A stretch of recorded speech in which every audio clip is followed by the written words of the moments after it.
প্রধানমন্ত্রী ধান খনন কর্মসূচি সম্পন্ন করেছেন। সম্পূর্ণ শেষ, ধান খনন শেষ। জীববৈচিত্র্য ও পরিবেশ রক্ষার্থে সারা দেশে 25 কোটি বৃক্ষরোপণ কর্মসূচি বাস্তবায়নে মাননীয় প্রধানমন্ত্রী গাছের দ্বারা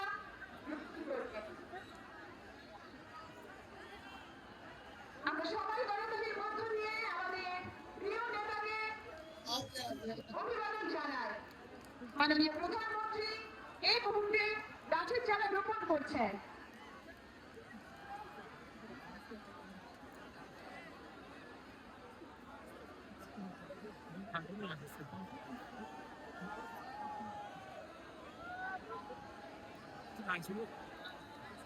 আর বন্ধু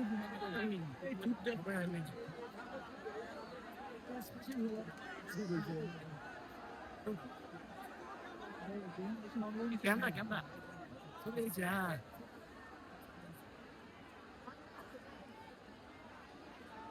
লাগে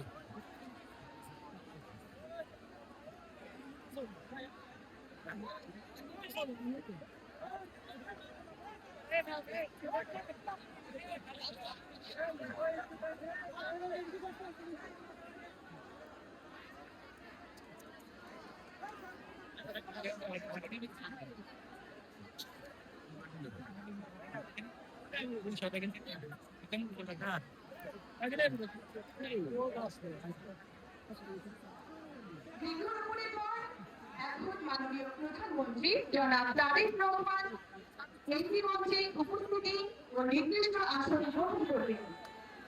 মঞ্চে আসার জন্য বিনীত অনুরোধ করছি জনাব তারেক রহমান।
আমি জনাব তারেক রহমানের অনুমতি ক্রমে বক্তব্য রাখার জন্য অনুরোধ করছি দুর্যোগ ও ত্রাণ মন্ত্রণালয়ের মাননীয় মন্ত্রী জনাব আসাদুল হাবিব লুলু এমপিকে।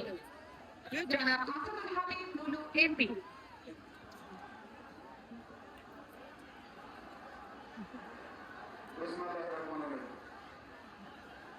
আজকের সেই ঐতিহাসিক পুনর্খননে উপস্থিত হয়েছেন আমাদের প্রিয় মাননীয় প্রধানমন্ত্রী জনাব তারেক রহমান, মঞ্চের বরিষ্ঠ মন্ত্রী পরিষদ সংসদ সদস্য, উপস্থিত সর্বস্তরের ভাই ও বোনেরা, আসসালামু আলাইকুম। যারা এখানে উপস্থিত হয়েছেন তাদের অনেকের বয়স 48 বছর হয়নি। যাদের হয়েছে তাদের নিশ্চয়ই সেই স্মৃতিটা মনে রয়েছে। শহীদ রাষ্ট্রপতি জিয়াউর রহমান নিজের কোদাল দিয়ে খাল খনন করেছিলেন। 48 বছর অবহেলা, বঞ্চনা, অব্যবস্থার কারণে খালটা শুকিয়ে গেছে। আবার আমাদের মাননীয় প্রধানমন্ত্রী সারা বাংলাদেশে 5 বছরে যে 20,000 কিলোমিটার খাল খননের যুগান্তকারী কর্মসূচি ঘোষণা করেছে, তার অংশ হিসাবে আজকের এই খালের উনি পুনর্খননের শুভ উদ্বোধন করলেন। বিএনপি হলো সেই দল সবসময় কৃষক বান্ধব। শহীদ রাষ্ট্রপতি জিয়াউর রহমান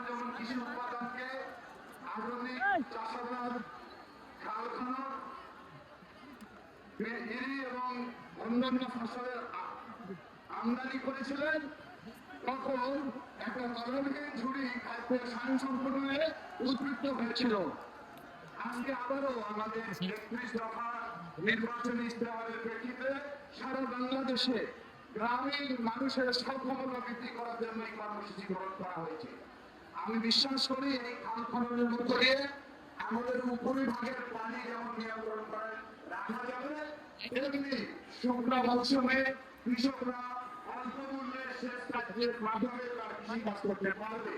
আর বন্যার সময় পানি দ্রুত বেগে গিয়ে ফসল যারা হানি হতে না পারে। কোথায় বাড়াতে চাই না, সেই জীবন আমার আজকে হচ্ছে তারেক রহমান। একই প্রতিচ্ছবি আমাদের মাঝে। সকলকে ধন্যবাদ। বাংলাদেশ জিন্দাবাদ। বলবার জন্য অনুরোধ করছি মাননীয় শিক্ষামন্ত্রী ডক্টর আলবত এহসানুল হক।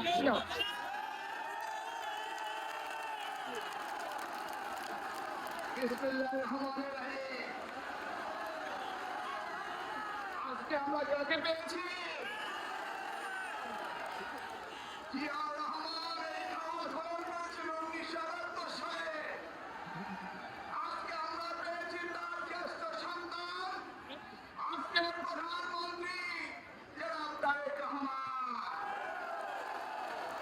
আমাকে পেয়েছি জিয়া জুনিয়র, আমরা পেয়ে গিয়েছি। আমাদের আর কোনো ভয় নেই, ভীতি নেই। বাংলাদেশ এবার এগিয়ে চলবে।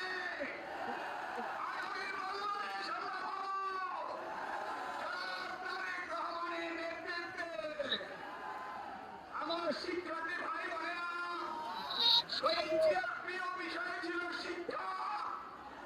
দেশনেতা বেগম খালেদা জিয়ার প্রিয় বিষয় ছিল শিক্ষা। আজকের প্রধানমন্ত্রী আমরা শুধু শিক্ষা, শিক্ষা, শিক্ষা। আমরা সবাই মিলে তারেক রহমানের নেতৃত্বে আগামী বাংলাদেশ গড়ে তুলব। ধন্যবাদ। আসসালামু আলাইকুম। বাংলাদেশ জিন্দাবাদ।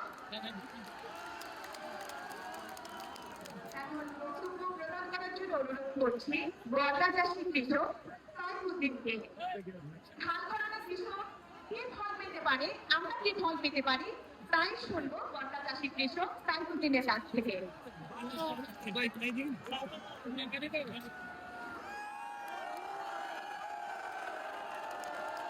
বিসমিল্লাহিররহমানিররহিম। মহান আল্লাহ তাআলার কাছে শুকরিয়া আদায় করি। আজকে আমরা মহান আল্লাহর কাছে শুকরিয়া আদায় করি। আমার নাম সাইফুল ইসলাম লিটন, গ্রাম কুচি, শাহরাস্তি থানা। আজকে আমি একজন বর্গা চাষী কৃষক। এই কৃষক দেশের মাটিতে ফসল ফলায়, ভালো ফসলের উৎপাদনের আশায় যে জমি খেতি করে, আমরা আমাদের ধানগুলা দখল হওয়ার কারণে আমরা পর্যাপ্ত পরিমাণ পানি পাই না। তাই আমরা কৃষিক্ষেত্রে অনেক ক্ষতিগ্রস্ত হই। আজকে শহীদ রাষ্ট্রপতি জিয়া রহমানের ছেলে আজকে তারেক রহমান যে উদ্যোগ নিয়েছে, আমরা ওনাকে স্বাগতম জানাই। এমনকি আমার পক্ষ থেকে ওনাকে জানাই আসসালামু আলাইকুম। এই খাল খননের ফলে আমরা পর্যাপ্ত পরিমাণ পানি পাবো। এমনকি আমরা কি বর্গা কৃষক সকল জায়গা আমরা মূল জমি হলে 600 টাকা দিতে হয় এক বছরের খরচ। আমরা যদি প্রতি পরিস্থিতিতে এই খালের পানি নিষ্কাশন হয়, তাহলে আমরা আগাম বছর চাষ করলে আমরা যেই অর্থটা আমরা মূল জমির মালিককে দেয়, সেটা আমরা উঠানো সম্ভব। দেশের আমরা অন্তত পক্ষে কৃষি উন্নয়নটা আরো বাড়াতে পারবো। তার পাশাপাশি এই খাল খননের ফলে আমরা উত্তর থেকে নদীর সাথে যে সংযোগ, আমাদের অনেক মাছ যেটা বিলীন হয়ে গেছে, আমরা এখন আর দেখি না। এই খাল খননের ফলে আমরা আবার পুরনো রূপগুলোকে ফিরে পাবো। তাই আমি আমার পক্ষ থেকে দেশনেত্রী প্রধান তারেক রহমানকে আমি আমার পক্ষ থেকে ধন্যবাদ জানাই। তার পাশাপাশি কৃষি যে কাজের কথা বলা হয়েছে যদি আমরা সেটা পাই আমরা কৃষকরা অনেক উপকৃত হব। তাই এই বলে আমরা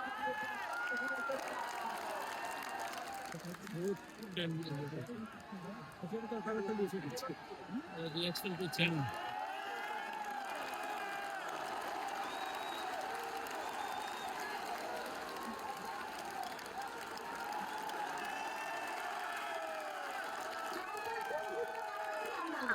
আমার মনে থাকবে এই মুহূর্তের কথা। আমি অনুমতি প্রার্থনা করছি জনাব তারেক রহমানের কাছ থেকে এই জনপদের কিছু প্রত্যাশার কথা আমরা আপনার কাছে তুলে ধরতে চাই। আপনার অনুমতি দিলে আমি শুরু করতে চাই। জনাব তারেক রহমান। মাননীয় প্রধানমন্ত্রী, আপনি এই আড়াই মাসে বাংলাদেশের সকল জনপ্রতিনিধিকে জনগণের কাতারে রাখার চেষ্টা করেছেন। দেশে পরিবর্তনের হাওয়া বইছে। আজ 16 মে 2026 ইংরেজি, 2রা জ্যৈষ্ঠ 1433 বাংলা, রোজ শনিবার। হাজিগঞ্জ সারাশ্রীবাসী মহা খুশির দিন। গণপ্রজাতন্ত্রী বাংলাদেশ সরকারের মাননীয় প্রধানমন্ত্রী জনাব তারেক রহমানের আগমনে বিএনপির সকল নেতাকর্মীরা দীর্ঘদিনের হারানোর ব্যথা ভুলে চেয়ারম্যানকে এক নজর দেখার প্রত্যাশার প্রহর গুনছিলেন। হাজীগঞ্জ সারাশ্রীর সকল স্তর আজ সাজ সাজরাও। স্লোগানে স্লোগানে সকল পথ মুখরিত। নেতা আসছে, মিলন হবে গ্রামের এই মানুষগুলোর সাথে।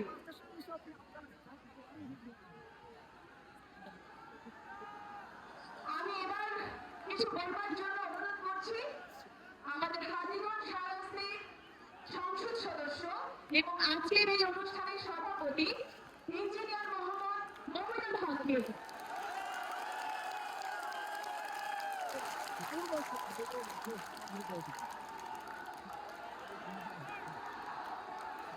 আজকে কি আমার বোঝা কমলো? আমার বোঝা কি শেষ হয়ে যাও? প্রধানমন্ত্রী আসছে, আমার দায়িত্ব কি আছে? Thank you. প্রিয় উপস্থিতি, আজকের প্রধানমন্ত্রী আমাকে চাঁদপুর জেলা বিএনপির দায়িত্ব দিয়েছিলেন 2010 থেকে 15 পর্যন্ত। আন্দোলন সংগ্রামে আমি কমান্ডারের দায়িত্ব পালন করেছি। ওই সময়ে 22 জন নেতা কর্মী আমার চাঁদপুরে শহীদ হয়েছিল। সেই সমস্ত সংখ্যার ভিতরে হাজীগঞ্জের 7 জন আজকে এখানে আপনার মঞ্চে মাননীয় প্রধানমন্ত্রী আপনাকে দেখার জন্য আন্তরিক অপেক্ষা করছে।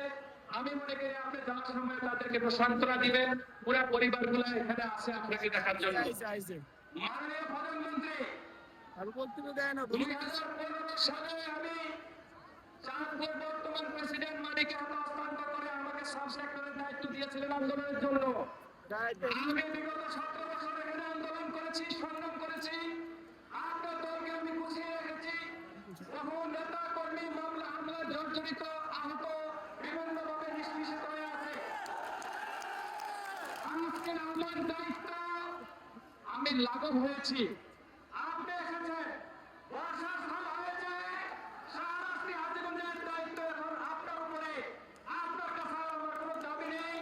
আমি শুধু চাইব আমার এই এলাকার মানুষ যেন আপনাকে সবসময় মনে রাখে, সেই রকম একটা প্রত্যাশা আমি আজকে আশা করি। এই 30 কিলোমিটার হাজীগঞ্জ শহরের রাস্তা আজকে সব মানুষ আপনার জন্য অপেক্ষা করেন। এখানকার মানুষ অনেক পরিবর্তন দেখেছে। শান্তিপূর্ণভাবে মানুষ এখানে বসবাস করে। সরকার পরিবর্তনের পর এখানে সরকারি সকল সম্পত্তি যানবাহন আপনার কর্মীরা রক্ষা করেছে। এখন এখানে পরিবহন সেক্টরে চাঁদাবাজি নাই, দখলদারিত্ব নাই, রাজনৈতিক প্রতিহিংসা নাই। মাননীয় প্রধানমন্ত্রী, একটি নতুন আসপেক্টের কথা বলতে চাই। আপনার নেতা কর্মীরা আপনাকে কতটুকু ভালোবাসে। এই সংসদীয় আসনে 45টি বাজার রয়েছে। এই হাট বাজারগুলোতে ব্রিটিশ আমল থেকেই খাজনা উত্তোলন করা হতো। আমরা বিএনপির নেতা কর্মী বসে মাননীয় প্রধানমন্ত্রীকে আমরা সাপোর্ট করার জন্য নিজেদের পক্ষ থেকে 90 লক্ষ টাকা রেভিনিউ সরকারের জমা দিয়েছি। প্রান্তিক জনগোষ্ঠী এখন বাজারে বিক্রি করতে, কলা বিক্রি মাছ বিক্রি করতে গেলে, লাউ বিক্রি করতে গেলে আর কাউকে কোনো খাদ্য দিতে হচ্ছে না ইনশাআল্লাহ। আগামী দিনে হবে শান্তির এবং প্রত্যাশার বাংলাদেশ। মাননীয় প্রধানমন্ত্রী, আপনার সময় একেবারে কমে, আপনি চাঁদপুরে এসেছেন, সেই জন্য আমাদের প্রত্যাশা অনেক বেশি। এখানে মানুষ শ্রমজীবী মানুষ, এখানে তারা বিদেশ 25% এবং বিদেশে তাদের উপস্থিত সম্পদ দিয়ে পরিবার পরিচালনা করে। কিন্তু আমাদের সারাদিকে টেকনিক্যাল স্কুল এক কলেজ নেই। আমাদের প্রবাসী মানুষ টেকনিক্যাল সাপোর্টের জন্য এখানে টেকনিক্যাল ট্রেনিং সেন্টার নেই। উপজেলা হাসপাতাল 50 সদস্য বিশিষ্ট 2টা হাসপাতালে আছে, এখানে রোগীর সংখ্যা অনেক বেশি। চাঁদপুর জেলার মধ্যখানে সারাদিকে আজীবন প্রতিদিন এখানে 1 থেকে 8,000 লোকের রোগী আপ ডাউন করে। সেই জন্য আমাদের হাসপাতালগুলোকে 50 থেকে 100 শয্যা উন্নীত রয়েছে। মাননীয় প্রধানমন্ত্রী, আপনি বলেছেন খেলাকে পেশাজীবী হিসাবে নেওয়ার জন্য, মাদক নির্মূল করার জন্য শাহরাস্তির আপনার সৈনিকেরা আগামী দিন খেলাধুলার জন্য এখানে মিনি স্টেডিয়াম চায়। আমি মনে করি আপনি পারবেন। প্রিয় উপস্থিতি, আমরা আপনার কাছে যা শান্তি চাই, বর্তমানে শাহরাস্তিতে মানুষ সেই শান্তি পাচ্ছে। আপনি প্রজা নির্মল একজন নেতা, সেই জন্য আজকের কৃষক আপনার পাশে বসা। প্রতিটি কৃষক পরিবার আজকে মনে রাখবে আপনাকে, শহীদ প্রেসিডেন্ট জিয়াউর রহমানের মতো আপনিও আমাদের জন্য এভাবে কাজ করবেন। এই প্রত্যাশায় আপনাকে চাঁদপুর আসার জন্য ধন্যবাদ এবং অভিনন্দন জানিয়ে আমি আপনার কাছ থেকে বিদায় নিচ্ছি। মাননীয় প্রধানমন্ত্রী, এখানে একটা হাই স্কুল আছে 1846 সালে প্রতিষ্ঠিত। ওই স্কুলের ছাত্রছাত্রীরা আমাদের এখানে আসছে, আমি তাদেরকে বলি নাই, শুধু আপনাকে এক নজর দেখা, এই শিক্ষা প্রতিষ্ঠানের সাপোর্ট পাওয়ার জন্য তারা আজকে এখানে এসেছে। আপনার সুদৃষ্টি কামনা করি, আপনাকে ধন্যবাদ জানিয়ে বক্তব্য শেষ করছি। বাংলাদেশ জিন্দাবাদ, বাংলাদেশ জাতীয়তাবাদী দল জিন্দাবাদ, দেশনেত্রী বেগম খালেদা জিন্দাবাদ, তারেক জিন্দাবাদ। ধন্যবাদ।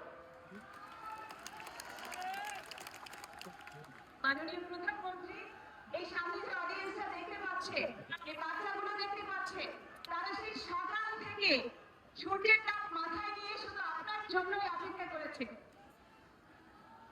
এবার আমরা অনুরোধ করব আমাদের আজকের অনুষ্ঠানের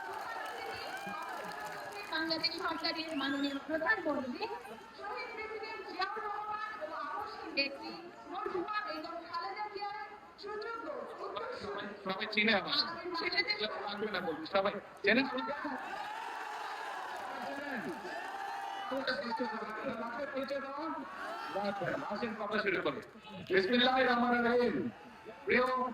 উপস্থিত আজকের এই জনসভায় উপস্থিত মুরব্বী বর্গ, উপস্থিত মা বোনেরা, প্রিয় এলাকাবাসী ভাই বোনেরা এবং উপস্থিত আমার দলীয় নেতা কর্মী ভাইরা, আসসালামু আলাইকুম। কেমন আছেন সবাই? হ্যাঁ, আলহামদুলিল্লাহ। ভালোই থাকতে হবে আমাদেরকে। কেন ভালো থাকতে হবে? কারণ আমরা একটি কথা বলি, কি সেই কথা? করবো কাজ, জানা যে তারপরে তাকে এবং সেজন্যই আজকে আমরা যেই খাল প্রায় 48 বছর আগে শহীদ রাষ্ট্রপতি জিয়াউর রহমান খনন করে গিয়েছিলেন, তারপরে সময়ের পরিক্রমায় খালটি বন্ধ হয়ে গিয়েছে। এবং এই খালটি যখন বন্ধ হয়ে গিয়েছে, তার ফলে বহু কৃষক, এই যে আমার পাশে এক কৃষক ভাই বসে আছে, ওনার কথা একটু আগে শুনলেন আপনারা, যে এই খাল আমরা খনন করতে পারলে, শহীদ জিয়া যখন খনন করেছিলেন, তার ফলে এই এলাকার কৃষক ভাইদের সুবিধা হয়েছিল। প্রায় 2000 কৃষক পরিবারের সুবিধা পেয়েছে। 13 কিলোমিটার লম্বা খাল, বহু মানুষের সুবিধা পাবে, শুধু কৃষক ভাইরা না, খালের দুই পাশে যারা থেকে তারাও পানির সুবিধা পাবে। কাজেই এই খালটি খনন করতে হবে। এইরকম আমরা সারা বাংলাদেশে 20,000 কিলোমিটার খাল খনন করবো ইনশাল্লাহ আগামী 5 বছর। কারণ আমরা বাংলাদেশকে খাদ্য স্বয়ংসম্পূর্ণ আছে, আমরা আরো খাদ্য উৎপাদন বৃদ্ধি করতে চাই বাংলাদেশে, যাতে খাদ্যের জন্য কোনো মানুষকে কষ্ট পেতে না হয়। আল্লাহ রাব্বুল আলামিন বাংলাদেশের মাটি এত উর্বর করে দিয়েছেন যে আমরা যদি সময় মতো পানি দিতে পারি, তাহলে আলহামদুলিল্লাহ আল্লাহর রহমতে এখানে ফসল ফলে। ঠিক না কৃষক ভাই? পানি ঠিক মতো দিলে ফসল ফলে। এখন প্রিয় ভাই বোনেরা, এই যে আমরা খাল খনন করব, এই কথাটি কবে বলেছিলাম বলেন তো? হ্যাঁ, কবে? Yes, নির্বাচনের আগে বলেছিলাম। কারণ আমরা জানি খাল খননের ভিতর দিয়ে কৃষক ভাইদের উপকার হবে। কৃষক ভাইদের উপকার হলে কৃষকরা ধীরে ধীরে স্বাবলম্বী হবে এবং কৃষকরা স্বাবলম্বী হলে এই দেশের অর্থনীতি ধীরে ধীরে মজবুত হবে। এই দেশের অর্থনীতি মজবুত হলে এই দেশের মানুষের অর্থনীতি মজবুত হবে। প্রিয় ভাইরা, ভাই বোনেরা, আমরা শুধু খালের কথা বলিনি, খালের সাথে আমরা কয়েকটি কথা বলেছিলাম। আজকে আপনাদের এখান থেকে আমি যাবো চাঁদপুর সদরে, সেখানেও দুটি কর্মসূচি রয়েছে। তার মধ্যে একটি কি কর্মসূচি আছে যে জানেন নাকি? হ্যাঁ জানেন? একে জানেন? হাত তুলেন তো। শুধু আপনি সব করে রাখেন আর বক্তব্য দিব কি? বক্তব্য দরকার আছে? তারপরে বক্তব্য দিতে হবে। আচ্ছা ঠিক আছে, নয় একটু দিলাম। এই যে এখন চাঁদপুর সদরে যাবো। চাঁদপুর সদরে একটি আছে খাল খনন আর আরেকটি আছে ফ্যামিলি কার্ড। শব্দটা চেনা চেনা লাগে? ফ্যামিলি কার্ড কার কাছে চেনা চেনা লাগে? আচ্ছা, ওই যে পিছনে রাস্তায় ভাই বোন, আপনাদের কাছে চেনা চেনা লাগে শব্দটা? আচ্ছা দিলাম। ওই যে পাড়ার মানুষে আপনাদের চেনা চেনা লাগে? আচ্ছা ধন্যবাদ।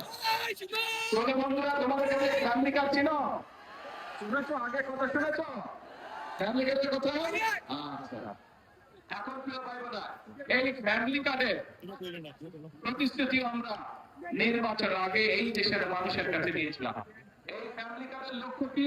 এই যে আমাদের ছোট ছোট বোনেরা এখানে দাঁড়িয়ে আছে, দেশনেত্রী খালেদা জিয়া যখন দেশ পরিচালনার দায়িত্বে ছিলেন, তখন এই যে আজকে যারা শিশু এখানে দাঁড়িয়ে আছে, মেয়েরা যারা, নারীদের শিক্ষা ব্যবস্থা উনি ক্লাস 12 পর্যন্ত, ক্লাস 1 থেকে ক্লাস 12 পর্যন্ত উনি বিনামূল্যে করে দিয়েছিলেন।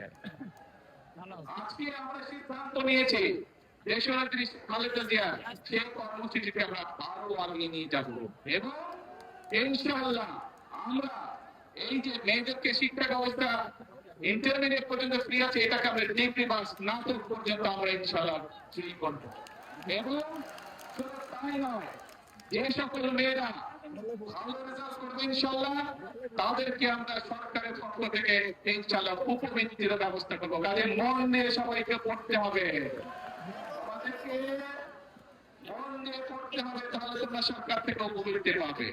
এখন আসল প্রিয় ভাই বোনেরা, কেন আমরা আমাদের মায়েদেরকে বা আমাদের বোনদেরকে শিক্ষিত করতে চাই, একই সাথে তাদের হাতে ফ্যামিলি কার্ড তুলে দিতে চাই? কারণ এই দেশের জনসংখ্যা অর্ধেক হচ্ছে নারী। আমরা যদি আমাদের প্রত্যাশিত বাংলাদেশকে করতে চাই, তাহলে এই নারীদেরকে যদি আমরা স্বাবলম্বী না করি, শিক্ষিত না করি, অর্থনৈতিক ভাবে স্বাবলম্বিত না করি, তাহলে আমাদের এই দেশকে এগিয়ে নিয়ে যাওয়া সম্ভব না।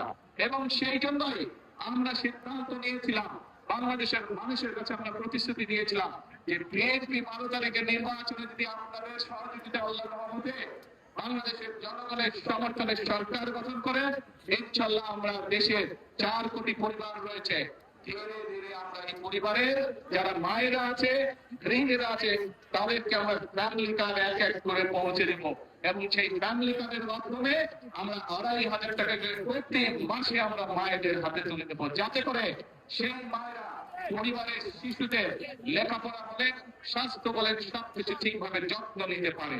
ধীরে ধীরে যাতে মায়েরা ছোট ছোট ব্যবসা বাণিজ্য করার মাধ্যমে স্বাবলম্বী হয়ে গড়ে উঠতে পারে। কারণ মা যদি শিক্ষিত হয়, পরিবার শিক্ষিত হয়, মা যদি স্বাবলম্বী হয়, একই সাথে পরিবারের সকল সদস্য ধীরে ধীরে স্বাবলম্বী হয়। প্রিয় ভাই বোনেরা, এই প্রতিশ্রুতি আমরা দিয়েছিলাম। আজকে আমাদের এখানে এই যে স্টেজের মধ্যে এক কৃষক ভাই বসে আছে, ওনার বক্তব্যে উনি কৃষক কার্ডের কথা বলেছে, শুনেছেন আপনারা? এই কৃষক কার্ডের কাজও কিন্তু খাল খননের কাজ যেমন আমরা শুরু করেছি, ফ্যামিলি কার্ডের কাজ যেমন আমরা শুরু করেছি, আল্লাহর রহমতে কৃষক কার্ডের কাজও আমরা ধীরে ধীরে শুরু করেছি। হতে পারে এখন পর্যন্ত কেউ বলতে পারে যে আপনারা তো অল্প দিয়েছেন। হ্যাঁ, আমরা কাজটি শুরু করেছি, সরকারের কাজ ধীরে ধীরে এগোবে। কারণ এই যে সামনে বাজেট আছে, এই বাজেট আমরা ফ্যামিলি কার্ড এবং কৃষক কার্ডের জন্য অনেক বেশি বরাদ্দ রাখবো। কারণ বর্তমানে যে বাজেট চলছে, এটি তো বিএনপি সরকারের বাজেট না, এটি বিএনপি সরকার আগে যে অন্তর্বর্তীকালীন সরকার ছিল তাদের করে যাওয়া বাজেট, এবং সেই বাজেটের মধ্যে ফ্যামিলি কার্ডের কোনো টাকা দেওয়া ছিল না। সেই বাজেটের মধ্যে কৃষক কার্ডের জন্য কোনো টাকা দেওয়া ছিল না। সেই জন্য ইনশাল্লাহ এবার আপনাদের সরকারের বিএনপি সরকার বাজেট তৈরি করছে এবং সেই বাজেটের মধ্যে ফ্যামিলি কার্ডের জন্য বরাদ্দ রাখা হবে, সেই কার্ডে কৃষক কার্ডের জন্য বরাদ্দ রাখা হবে কৃষক ভাইদের জন্য।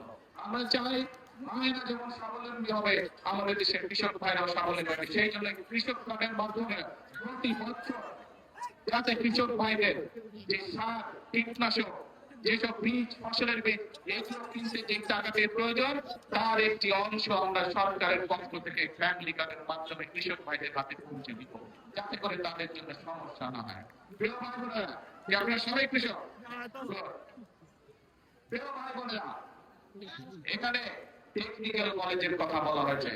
এখানে টেকনিক্যাল কলেজের ডিমান্ড করেছে এই বিষয় করেছে না একটু আগে। আপনাদেরই তো সন্তান, আপনাদেরই সন্তান, কিন্তু এই এলাকার সন্তানই, চাঁদপুরের সন্তান হচ্ছে বাংলাদেশের শিক্ষামন্ত্রী। আপনাদের সামনে শিক্ষামন্ত্রীকে আমি এখনই বলে যাচ্ছি, যত দ্রুত সম্ভব সেই টেকনিক্যাল কলেজের ব্যাপারে।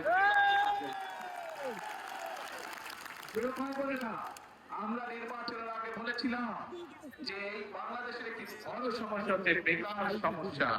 আমরা চাই আমাদের দেশের তরুণদেরকে এই টেকনিক্যাল সম্মান দিতে, এই টেকনিক্যাল ট্রেনিং দিতে, যাতে করে তারা দেশে কোনো একটি কর্মসংস্থানের ব্যবস্থা করতে পারে অথবা নিজেদের ব্যবসা বাণিজ্য তৈরি করতে পারে, যাতে করে দরকার হলে তারা বিদেশেও যেতে পারে এবং বিদেশে যাতে ভালো চাকরির ব্যবস্থা করতে পারে।